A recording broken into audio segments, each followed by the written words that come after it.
les foulards coraniques. Alors, votre réponse à vous, c'est est-ce que, oui ou non, c'était pour elles obligatoire? Est-ce que pour être de bonnes musulmanes, elles étaient obligées de le faire ou non? D'abord, c'est la première fois que j'entends parler de foulard coranique.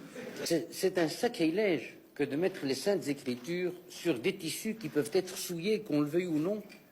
Non pas par ce qui est souillant, mais par de l'huile, oui, par des mains malpropres. Donc, mais il ne saurait y avoir de foulards, quoi. Il y a eu des foulards bonapartistes, il y a eu des cocktails, il y a eu des assiettes, il y a eu des pipes, comme dirait Rostand. Mais il n'y a jamais eu de foulard coranique.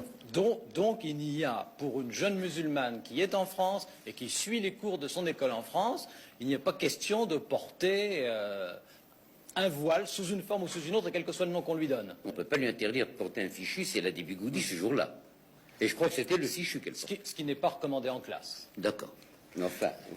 Alors, il y a un autre problème qui a été soulevé à ce sujet, et qui était de savoir si, toujours pour des jeunes filles musulmanes qui veulent respecter leur religion, ce qui est tout à fait honorable, il est possible ou non, souhaitable ou non, d'être dispensé de certains cours, comme par exemple les sciences naturelles, on a parlé du dessin, on a parlé de la natation, bref, tout ce qui pouvait de près ou de loin être susceptible de représenter le corps. Enfin, est-ce que ça pose un problème? Enfin, écoutez, c'est vraiment couper les cheveux en 8.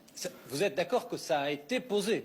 Mais écoutez, mes filles, on fait de la natation, on fait du basket en short, on joue au tennis en jupe de tennis, on tue le sport en matière à option. Mes sœurs, du temps de mon père, ma petite fille, les parents de tous les Marocains, de toute extraction que vous voyez, ne comprendraient pas qu'on vienne les amputer de quelque chose que la religion leur a reconnu, à condition qu'il n'y ait pas, naturellement, provocation et remous de la société.